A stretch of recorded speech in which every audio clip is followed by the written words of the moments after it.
Yeah, there we go. Yeah, so Aristotle is this module here. It's a it's a nonlinear step sequencer, and it's what that really comes down to is that it doesn't go from step one to step two to step three. It has 16 states that it can be in, and from any one state, it can go to any of the other 16 states. So it's not that dissimilar to like Renee, where you have Hmm. 16 pads and you go through them in snake mode. Yep. And so this is kind of like snake mode, but freestyle. So Gotcha. it takes four trigger inputs, and each trigger will flip the state of one of the stages. And each each channel is made up of four stages. So there's stage channel A and channel B. And right now, channel A is the LEDs are all off, and that indicates that there's no voltage coming out of it. So this is at its lowest state, which is 0 volts. So that's kind of the root of your scale per se. And channel B, the way that the channels are related is that all of the stages are the opposite of each other. So stage A1 is off, so therefore stage B1 is on. And you can see that all the LEDs are lit on B. So whenever A is at its lowest state of 0, B as it is at its highest state. So it's kind of the So opposite. if is and the stage is on or off based on an incoming gate signal?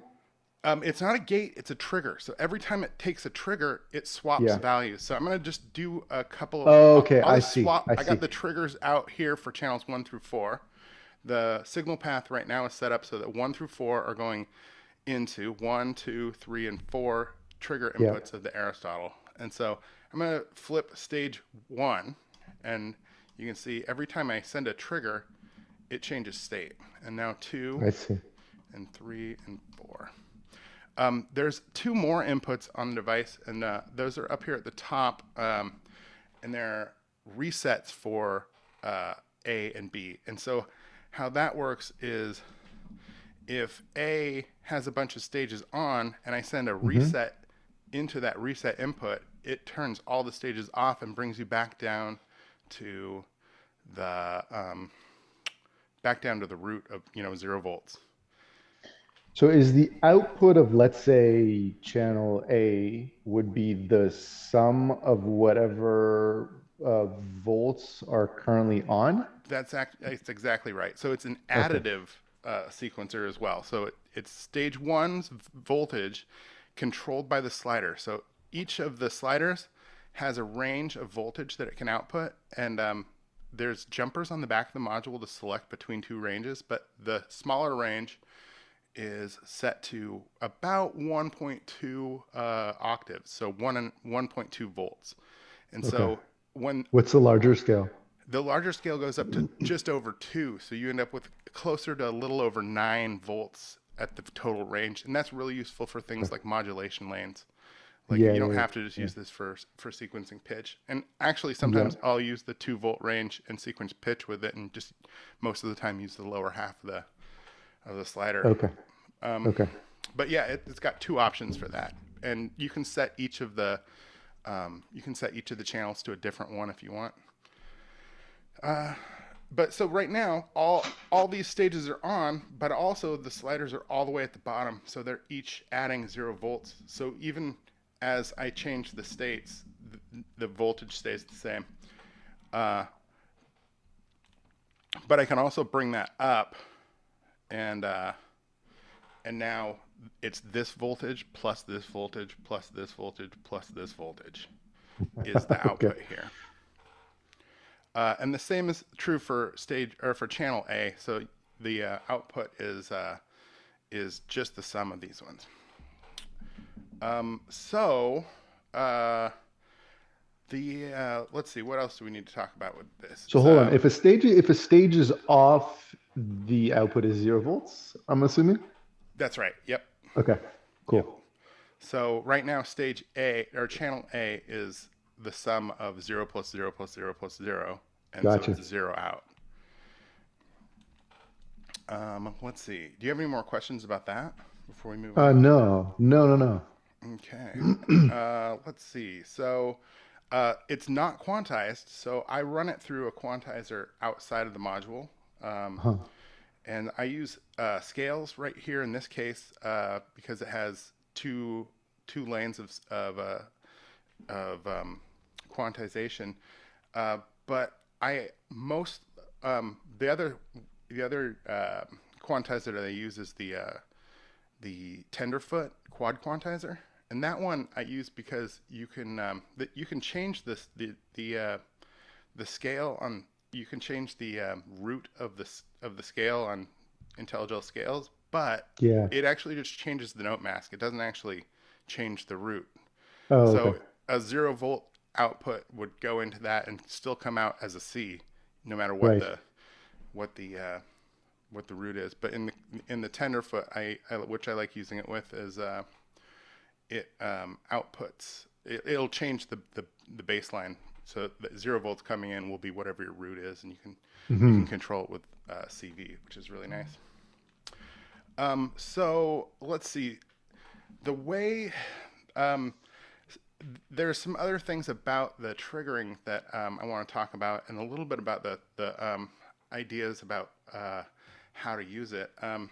So most sequencers, you basically will put a clock into, and it's like 1, 2, 3, 4, 5, 6, 7, 8, and like pretty rigid tempo. With Hmm. this, it doesn't matter when you can make any pattern of events, and you can have them timed in weird ways, and as long as that pattern repeats, it will always output the same melody. So you can have a really long sparse pattern or a really short fast pattern, and it will find a pattern to repeat in as long as the pattern doesn't change. So if you play, it really likes things. Anything that you would put into a drum machine pretty much Yep. sounds good coming out of it. So um, but you can also do, you know, once you start exploring it, it's really fun to get in there and make some, you know, more sparse things happen. And I have like a quick thing that I was just messing around with here that I'll hit play on this, and Sure. Go ahead. hopefully I have the levels right. But my I'll just turn that down a touch. Okay, so reset. And so you can see I have a pattern here. These are channels channel 1 through 4 on the Metron. And Hmm. so I have each of these has a couple of events happening. The bottom three have 3 events happening. And what I want to point out with that is that if there are an odd number of steps in the pattern, then Yep. it will loop after 2 times through the pattern instead of one. So it effectively doubles the length of the melody, Right. because it will alternate states, and then eventually it will come back to the original state that it started at. Right. Yeah. Yeah. Yeah. It's like a 3/4 kind of thing or whatever. Yeah, and so the the other thing is that if you start the pattern at a state that is different than when you originally started it. So if I start with one of these triggers high, for instance, or one of these stages high, and it wasn't high the first time, the same pattern will not be the And same. So it'll invert, right? it'll just be a different pattern completely. It because the way that the module works depends on the starting state and and the pattern that comes into it. So if there's a So that's different why you have the starting, resets there. that's why the resets If are there. you, So yeah. right now, when I hit reset, it just goes back to the beginning. I have it set up so that the reset is controlled by an external trigger lane here. So now when I start it, it won't be the same pattern as it was before. Oh, actually it will, because for some reason it just ended up randomly being the same starting state. But let's see if I can do it.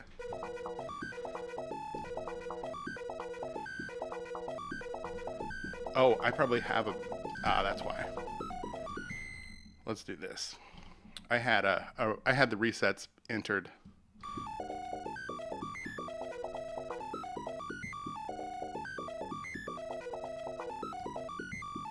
So you can hear that pattern.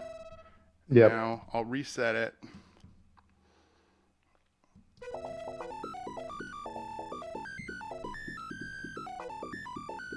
And now it's a totally different pattern. The rhythm's the same, but the notes become different. It just kind of steps through in a different way. So Right. that is why I usually have it set up so that the reset comes out of the reset of my sequencer. And so once I finish a pattern, it will start over at a known state. Or if I start and stop the pattern, it'll send a reset when I do. And then it'll be the same pattern all the way through.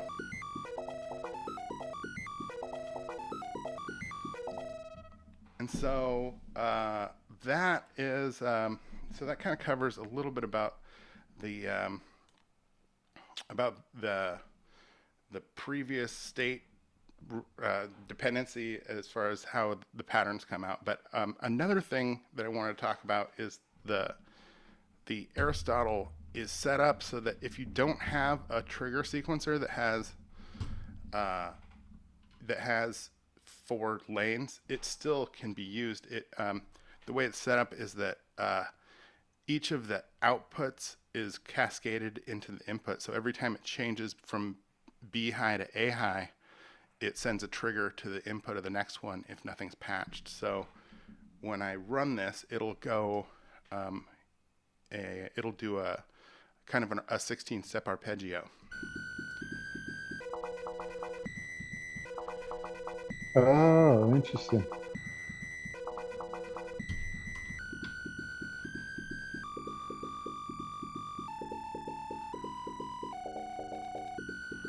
And if I wanted to, I could use 2 triggers and still get a usable pattern out of it, or 3 triggers.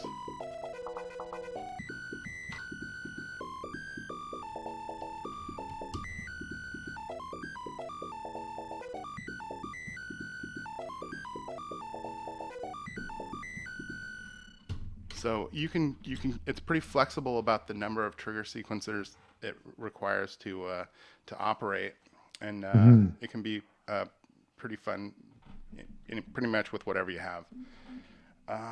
Let's see, what else does this thing do? Uh, oh, so there's another fun thing about it, and we talked a little bit about how if if the trigger pattern repeats every time, it will come up with the exact same pattern every time. So that kind of leads to the question about what about probability? Um, and so with the Aristotle, um, it kind of does some neat things with probability.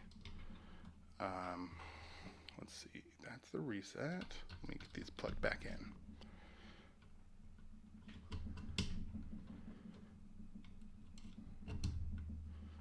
All right, so it does some interesting things with probability. They're kind of fun. So here's my trigger pattern here for the events for changing the pattern. I'm going to go ahead and set this to an 8-step long pattern, and then I'm going to make this kind of simple. There's going to be just we'll just do a reset at the end of the pattern, and let this make some noise here.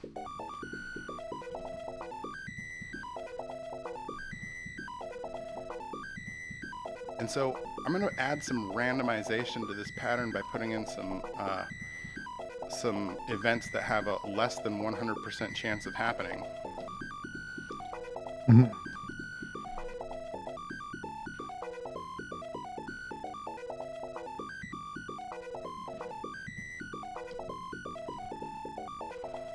Cool. And so you can kind of see it. You get every single event that you put probability on creates a bifurcation in the pattern. So if that event happens, then it will follow one of 2 paths: either the one where it did happen or the one where it didn't. But the eventual, it kind of just makes it meander and create multiple timelines, basically. And if you, as long as you reset it and start it from the same place, you can always get back to the same original pattern just by removing the probability. Um, let's see. Do you have any questions about any of this so far? No, it's making tons of sense. Okay, cool. And let's see. Are there any other things that are like a complete mystery to you about it so far? No, I was really just curious to see the musical logic of how channel A and channel B play off of each other. Ah, So right. if you have Yeah. like the just the two, you know what I mean, like two synth lines running, what you ended up having, how B sort of behaves Right. Yeah. based So on the rule set.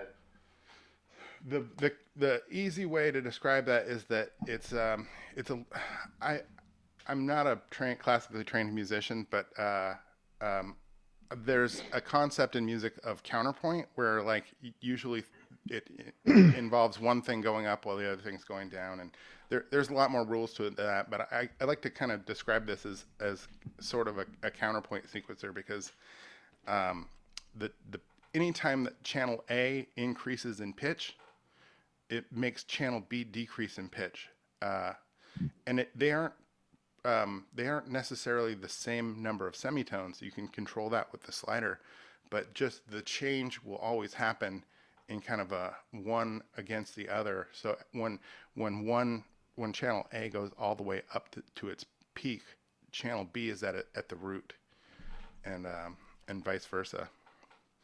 And one Interesting. thing that's kind of fun to do is to just have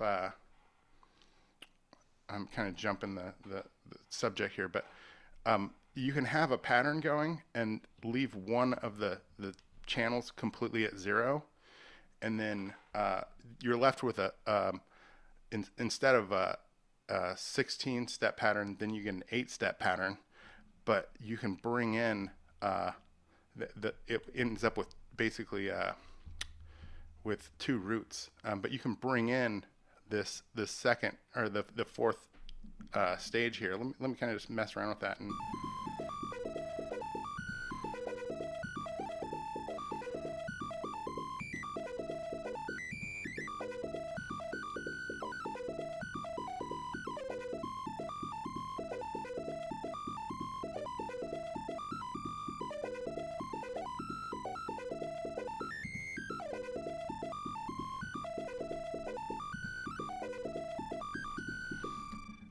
And so So that kind is that just because the fourth stage was set all the way to the bottom? So even when it was on, it was still just outputting at zero voltage? that's exactly right. Yeah. So you Okay. can kind of that's one of the tricks that I use with it. Oh, I did think of another thing I wanted to talk about, and the resets. So one fun thing about the resets is they kind of just jump you back down to the root.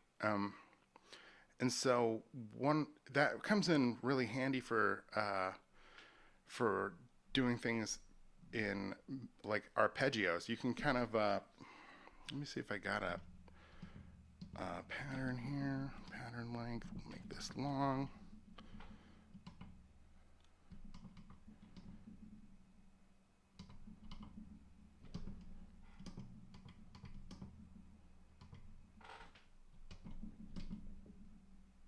Okay.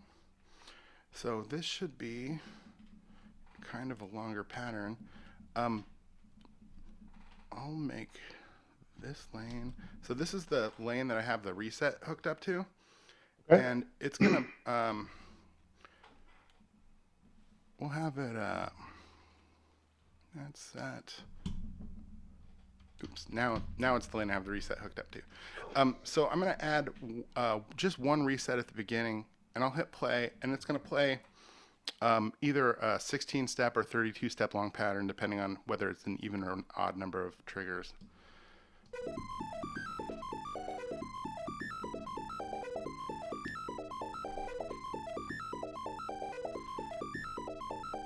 Now if I add some resets in, it jumps back to the root. Right.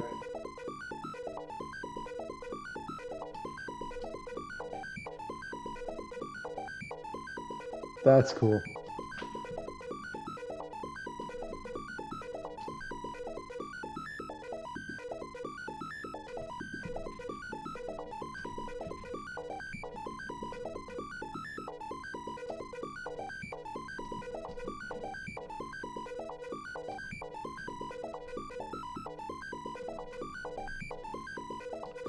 So the reset kind of gives you infinite possibilities. So with the same set of triggers, like if I go back to let me just send this a manual reset. If I go back to the beginning here, and I'm going to put the reset on the 1, and then we'll just listen to the pattern, and then I'm going to put it on the 2, and then the 3, and I'll just move it around, and every single place that you move the reset to is a new melody with the same pattern. So it gives you, like, the reset just gives you basically infinite variations. So that's the one we started with.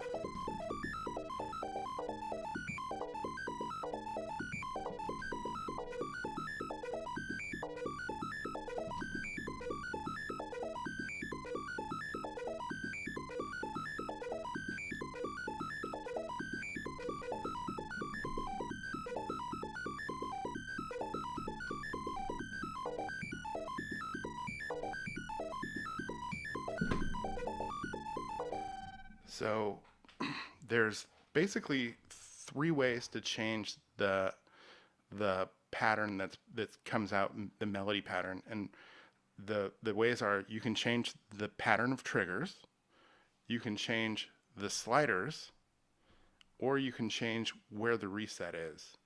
Cool. And so it just makes it kind of flexible as far as like Right. how do you get somewhere different that and You then get get just a back to it is ton of variability within very narrow parameters. yeah. So that's basically the scenario here. There's uh, there I think that covers everything that I wanted to talk about, but I'm happy to answer any more questions if you have a few. So you might have covered this, but I might have missed this. So I'm just going to check with you. Yeah. Does it output any clock or trigger information? It does not. No. Okay. I originally made a bigger version of this when I Mhm. first made it, and it didn't output clock, but it did have gate outputs that corresponded to the individual LEDs. So if a stage Yep. was on, there was a gate output for that, and I found that incredibly useful. But I everybody that I've given the device to and asked to test it, they had even after explaining it several times, they had no idea how to use that. So I just was like, well, we can make it really small and put sliders on it, and it'll be pretty useful. But yeah, this doesn't output anything except for 2 CV patterns. Right. Okay. So if you needed just your typical VCA kind of on and off stuff for note pings, you would probably be relying on the gate source or Yes, like the and trigger source for it. yeah, I use the Metron Yep. for that. But as like with most of the mutable instruments modules have automatic triggering when you change the CV. So Mhm. that's what I'm utilizing in this case. Actually, no, I think I have trigger patterns being sent to this, but I that isn't required. It will work with without What are triggers. you using right now for trigger patterns? Are you using some just multing out from the Metron? I'm just using my triggers are coming for the instruments are coming Yeah. from channels 5 and 6 of the Metron. Okay. Channel 7 is the reset, and channels 1, 2, 3, and 4 are the 4 lanes for the triggers for the Aristotle. Right. And then like I have this pattern here, and this is a 16-step pattern. But one of the things that I like to do, and works really well with this, and especially with Metron, is I will make a 16-step pattern, and then I'll copy. I'll just double it so that it's 2 pages long, and then on page 2, I'll just make a little bit of changes to it so it kind of keeps a lot of the same shape. And then I'll double it again to 4. And then on the 4th pattern, I'll make a few more changes. And now I have a 64-step pattern. Right, like an AB, AC kind of. Yeah, and as long as I have a reset, it will. I'll just put that reset back into the. And then so here's kind of what that would sound like.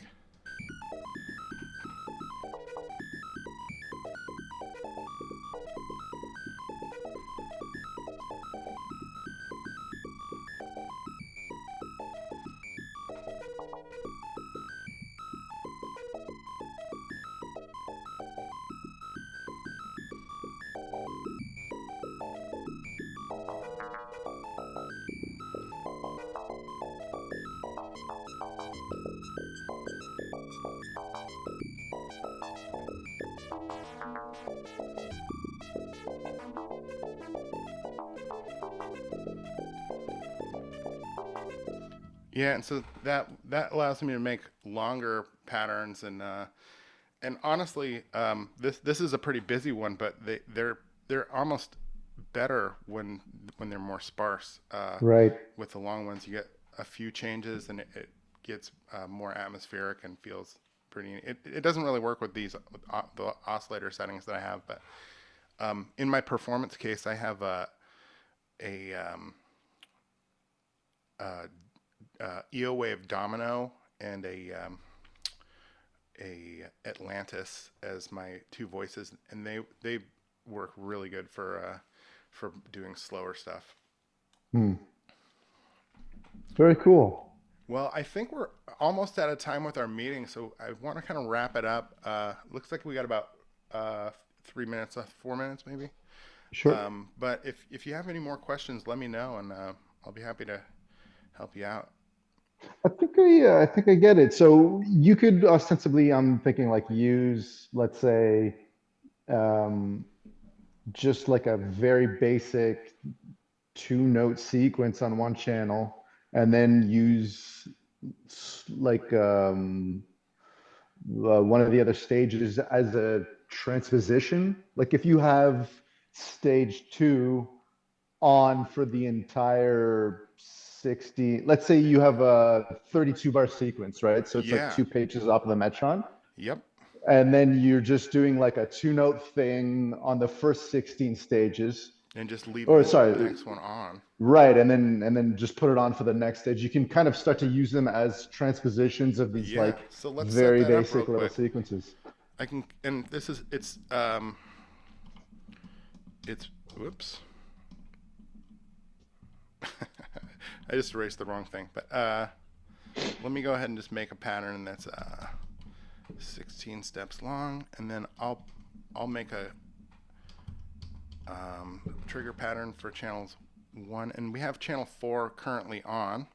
And Yeah. so when we run this, it's going to only change channels 1 and 2, and we should hear that. Oh, I probably need to. Okay, we got a pattern there.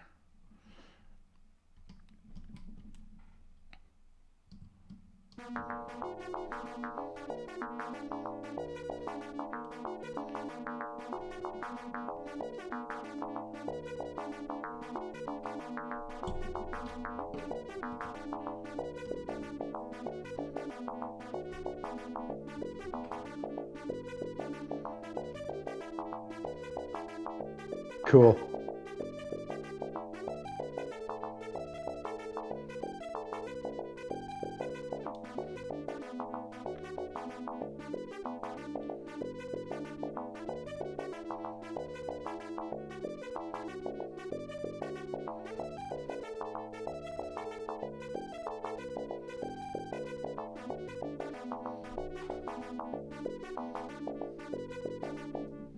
So that's kind of Very cool. that's kind of what you're talking about. Exactly. Yeah. Exactly. Well, we got about a minute left, so let's go ahead and wrap it up and say goodbye. And I Sure. really appreciate you meeting up with me to do this. It was super No helpful. problem. Happy to help. I mean, Uh, thank you for showing me your module.